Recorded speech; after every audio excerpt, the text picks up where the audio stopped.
checked out at the right time. Now, this gentleman named Brandon Miller, and people in the Hamptons listen to this show, they're going to find this very callous that I'm saying this. I don't care. I don't care that he's dead.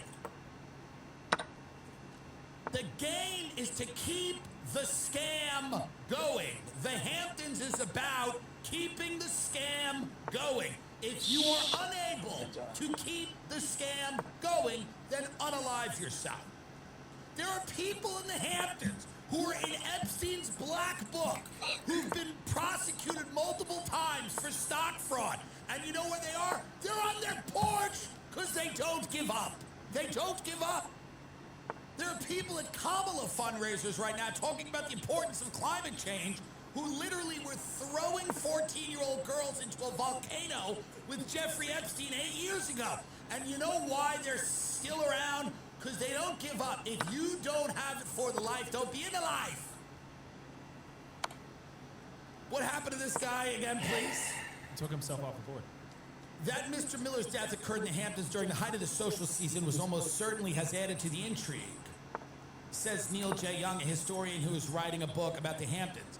Here, the only thing as fascinating as opulent as wealth is its sudden disintegration. This place is predicated for a certain set on showing off. It's the homes one has, the things one does out here, from the restaurants to the workouts to the parties. It's a place where one can get overextended really quickly, where a house of cards can suddenly collapse. Yeah, but here's the thing.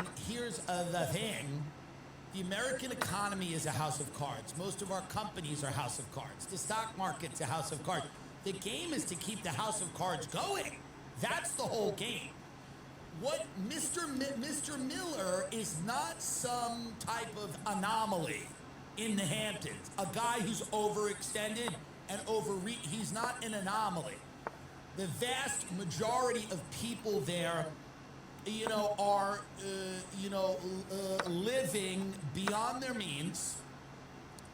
Not all of them, but many of them, their companies are not worth as much as they say. Their ideas are not as valuable as they say. Their value as people is not nearly as great as what they say. They are all replaceable. The game is to pretend like you're not. Brandon Miller developed the commercial and real estate projects in Tribeca, Harlem, and the meatpacking district. He appeared to be a successful businessman in a city filled with them. Yet by last fall, he was under so much pressure that when he attended a business meeting in the Midtown high-rise, according to 3 people familiar with what happened, Mr. Miller sat at a conference table and began to weep. Cock. Yeah, pretty much. Are now struggling to piece together. You have to keep the scam going, for Christ. You cannot give up. And if you are to give up, you just have to unalive yourself. No one wants to see any of these fucks weep. Weeping in the Hamptons? No, thank you. No, thank you. There is not to be any weeping in the Hamptons or Greenwich